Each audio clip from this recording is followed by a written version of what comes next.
안녕하세요, 학생 여러분. 미리 보기 수학입니다. 지난 시간과 이어서 오늘도 지수 법칙에 대해서 공부해 보도록 하겠습니다. 그러면 지난 시간에 배운 내용을 한 번 더 복습을 해 보도록 하죠. 지난 시간에는요, 지수의 합의 법칙과 지수의 곱의 법칙을 배웠었어요. 자, 지수의 합의 법칙이 무엇이냐?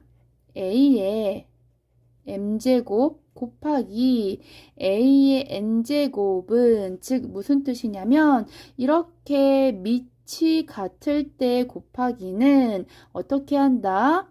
지수끼리 더한다. 이게 바로 지수의 합의 법칙이었고요. 지수의 곱의 법칙이 뭐냐? a의 m제곱을요 다시 n제곱을 해주는 거예요. 다시 거듭제곱을 해주는 거죠. 이럴 때는 뭐냐면 a의 m n제곱이다. 이렇게 지수끼리 곱한다. 그래서 지수의 곱의 법칙이었습니다. 그런데 여러분들 조금 중요한 내용이 있어요. 그게 뭐냐면 여기서 보시면 이 m과 n은 자연수라고 나와 있죠. 왜냐면요. 이렇게 m과 n은 지수기 때문에 반드시 자연수여야 하는 거 잊지 마시고요. 네, 그렇다면은 오늘 지수 법칙 세 번째, 지수의 차의 법칙과 지수 법칙 네 번째, 지수의 분배 법칙에 대해서 함께 공부를 해보도록 할게요. 자, 그럼 첫 번째 지수의 차의 법칙부터 공부해 보도록 하겠습니다. 네, 지수의 차의 법칙은요, 무엇과 관련이 있냐면 나누기와 관련이 있어요. 네, 그러면 지수의 차의 법칙에서 우리가 공부할 내용은 총 3가지예요. 여기 보시면 역시 이제 m과 n은 지수를 의미하기 때문에 자연수라는 말이 나왔죠. 자, 근데 보시면 m이 n보다 클 때, m이 n과 같을 때, 또 m이 n보다 작을 때 이렇게 나왔네요. 여기서 말하는 m은 무엇이냐면 앞에 나오는 지수를 의미해요. 그 다음에 n은 무엇이냐면 뒤에 나오는 지수를 의미해요. 그래서 m이 n보다 크다는 거는 앞에 나오는 지수가 좀 더 크다는 거예요. 무슨 말인지 이해되시죠? 자, 그러면 이렇게 m이 n보다 클 때 이 경우에 우리 지수의 차의 법칙에 대해서 공부해 보도록 하겠습니다. 자, 이것은 나누기와 관련이 있기 때문에 선생님이 이것을 분수로 만들 거예요. 왜냐하면 이해를 조금 더 돕기 위해서. 자, 그럼 이거 분수를 만들면 a의 세제곱분의 a의 5제곱이 되는 거죠. 아, 그리고 여기서 왜 a는 0이 아니다라고 나오는 거냐면 여러분들 분수할 때요, 분모에 0이 들어갈 수 있나요? 수학에서는 나누기 0을 정의하지 않습니다. 그래서 이 조건이 하나가 더 붙은 거예요. 자, 요것을 요 거듭제곱을 선생님이 풀어서 써볼게요. 그러면 a의 세제곱이면 a를 몇 번 곱한 거? 3번 곱한 거. a의 5제곱, a의 5제곱이면 a를 몇 번 곱한 거예요? 네, 맞아요. 5번 곱한 거예요. 그럼 우리 분수니까 약분할 수가 있죠? 이렇게 하나씩 약분을 해주면 결국은 뭐만 남아요? a 곱하기 a. 그럼 결과가 뭐가 되죠? a의 제곱이 되는 거예요.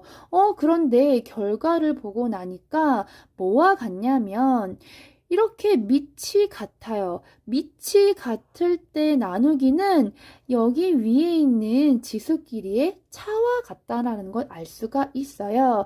그러면 a의 5제곱에서 이렇게 세제곱을 빼준 거죠. 그래서 결과가 이렇게 제곱이 나왔다. 단 이것 또한 역시 어떨 때 이렇게 밑이 같을 때 나누기는 지수끼리 뺀다라고 이해하시면 되겠습니다. 그런데 중요한 건 여러분들 차라고 하는 거는요. 큰 수에서 작은 수를 빼는 겁니다. 그래서 5에서 3을 빼줘야 해요. 이거는 기본적으로 알고 계시죠? 자, 그러면 이제 두 번째 경우인데요. 앞에 나오는 지수와 뒤에 나오는 지수가 같을 때예요. 그럼 이것도 역시 쉽게 이해를 하기 위해서 선생님이 분수로 바꿔보도록 할게요. 그럼 a의 세제곱분의 a의 세제곱, 이것도 아까 마찬가지로 풀어서 써보도록 하겠습니다. 그럼 a의 세제곱이니까 분모의 분자 다 a, 분모 분자 전부 다 a 이렇게 3번 곱한 게 되는 거죠. 이것은 전부 다 어떻게 됩니까? 약분이 돼요. 그럼 얼마예요? 1이에요. 자, 근데 이것은 당연한 거예요. 왜냐면 우리 초등학교 때요. 예를 들어서 3 나누기 3을 하면 얼마 나오죠? 1이죠. 같은 수 나누기 같은 수는 당연히 1이잖아요. 보세요.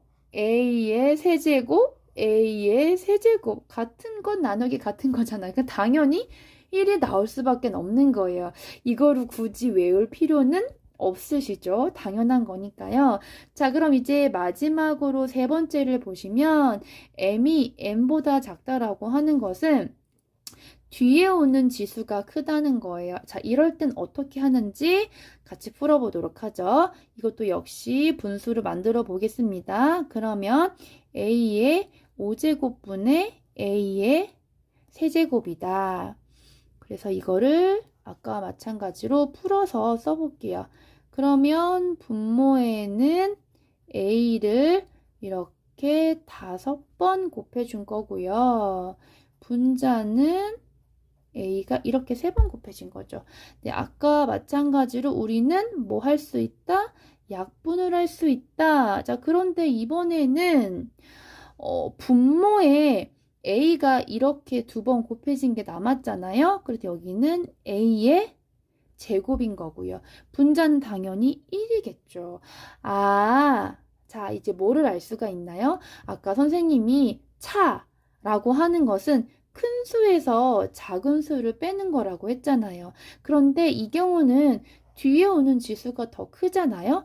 이럴 때에는 이렇게 되는구나. a의 5제곱에서 이렇게 세제곱을 빼준 다음에 이렇게 역수로 만들어주면 되는 거죠. 이해되시죠? 자, 아까 앞에 거는 앞에 오는 지수가 뒤에 오는 지수보다 클 때는 그냥 편하게 이렇게 빼주고 결과를 쓰면 되지만 방금 했던 거는 뒤에 오는 지수가 더 클 때에는 역수로 만들어준 다음에 지수가 큰 거에서 작은 것을 빼주면 된다. 선생님 왜요? 네, 이렇게 보여드렸죠. 이런 과정 때문에 이렇게 됩니다. 이해되시나요? 자, 그러면 우리 연습 문제 2개만 풀고 같이 분배 법칙으로 넘어가 보도록 하죠. 이거는 지수의 이제 곱의 법칙과 이렇게 나누기니까 차의 법칙이 함께 있는 문제예요. 그럼 괄호부터 풀어주면 이게 어떻게 되죠? x의 얼마예요? 2하고 3을 곱하니까 6제곱 나누기, 얘도 역시 x의 뭡니까? 6제곱이에요. 그럼 아까 뭐였죠? 1이었죠. 왜냐면은 앞에 지수와 뒤에 지수가 같잖아요. 이해되시죠? 자, 그 다음에 밑에 문제를 보시면 이렇게 앞에 거를 먼저 2개를 하시면 앞에 지수가 더 크기 때문에 이것은 6에서 3을 빼면 돼요. 그러면은 a의 세제곱이 되는 거죠. 자, 그런데 보세요. 앞에 거는 a의 세제곱이지만 뒤에 남아있는 거는 a의 4제곱이에요.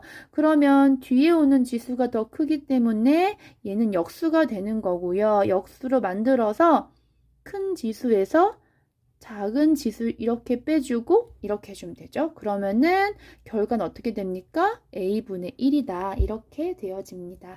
자, 그러면 지수 법칙 4번째 마지막이에요. 뭐냐면 지수의 분배 법칙입니다. 여기도 역시 지수로 쓴 여기 n이라는 숫자는 반드시 자연수여야 해요. 지수의 분배는 어렵지 않아요. 여기 보시면 a, b의 괄호치고 n제곱이에요. 그럼 이 a, b는 a와 b가 곱해졌다는 뜻이죠. 그거 전체의 n제곱이기 때문에 a한테도 n제곱, b한테도 n제곱을 해줘야 돼요. 즉 마치 이렇게 지수를 분배하라는 것과 같죠. 그 다음 역시나 분수도 마찬가지죠. b분의 A에 괄호 치고 n제곱이니까 분모한테도 n제곱이고요. 분자한테도 n제곱인 거예요. 그래서 이렇게 지수를 분배해 준 것과 같습니다. 그래서 B의 n제곱분의 A의 n제곱. 단 B는 0이 아니다. 왜냐하면은 분모잖아요. 그쵸? 나누기 0 없다고 했었죠.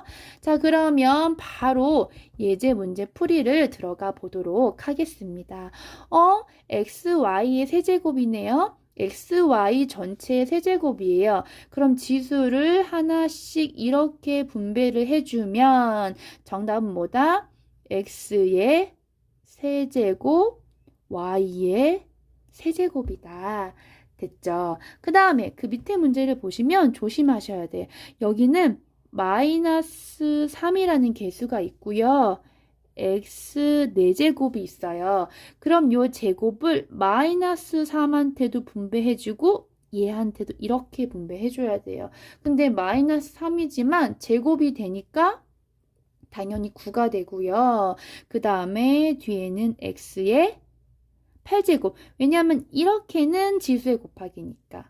이해되시죠? 이거 실수 되게 많이 해요. 이거 대부분 답을 어떻게 쓰냐면 이렇게 써요. 마이너스 3의 x의 8제곱이요. 대부분 학생들이 이렇게 해서 틀리거든요. 왜냐면 여기다가 분배를 안 해줬기 때문이에요. 이거 실수하지 마시고 조심하셔야 합니다. 그 다음 마지막 문제입니다. 분수 형태네요. 분수 형태지만 우리가 앞에 개념을 잘 이해했다면 별로 어렵지가 않겠죠. 자, 여기 4제곱을 분자한테도 분모한테도 이렇게 분배를 해줍니다. 자, 그런데 조심해야 될 거. 부호가 마이너스예요. 하지만 4제곱이기 때문에 당연히 부호는 플러스가 되겠죠. 여러분들 여기 x 앞에 1이라는 개수가 숨어 있는 건 알고 계시죠? 즉 그럼 뭐냐면 사실은 이렇게 마이너스 3분의 1의 4제곱이라는 거예요. 그쵸? 그러면은 일단 1은 아무리 제곱해도 1이니까 3의 4제곱은 얼마죠? 그렇죠. 81이죠. 그 다음에 분모에는 y의 세제곱이 있어요. 즉 얘한테도 4제곱을 해야 돼요. 그럼 y의 4, 3, 12제곱이고요. 자, 그 다음에 분자는 x 혼자 있으니까 x의 4제곱 이렇게 됩니다. 네, 이해되시나요? 자, 여러분들 이렇게 해서 지수 법칙의 4가지를 모두 다 배웠고요. 여러분들 이렇게 내용을 보시면 되게 어려운 건 아니지만 그렇다고 또 되게 쉬운 것도 아니에요. 왜냐면 되게 신경 쓸 것들이 많아요. 부호도 신경 써야 되고 뭐 제곱도 해야 되고 지수끼리 뭐 더하기도 해야 되고 빼기도 해야 되니까 이게 연습이 제대로 안 되면 여러분 되게 힘들 수 있어요. 그래서 이것은 사실 외울 건 없거든요. 근데 굉장히 연습을 많이 해 두셔야 돼요. 아시겠죠? 절대 포기하지 마시고 화이팅입니다. 자, 선생님이 이번 시간, 다음 시간에는요. 지수 법칙에서 많이 나오는 문제들을 풀어줄 거고요. 그리고 이 4가지 지수 법칙이 합쳐진, 즉 종합 문제를 몇 개를 풀어줄 거예요. 아시겠죠? 여러분들 수학 절대 포기하지 마세요. 다음 시간에 만나요. 안녕.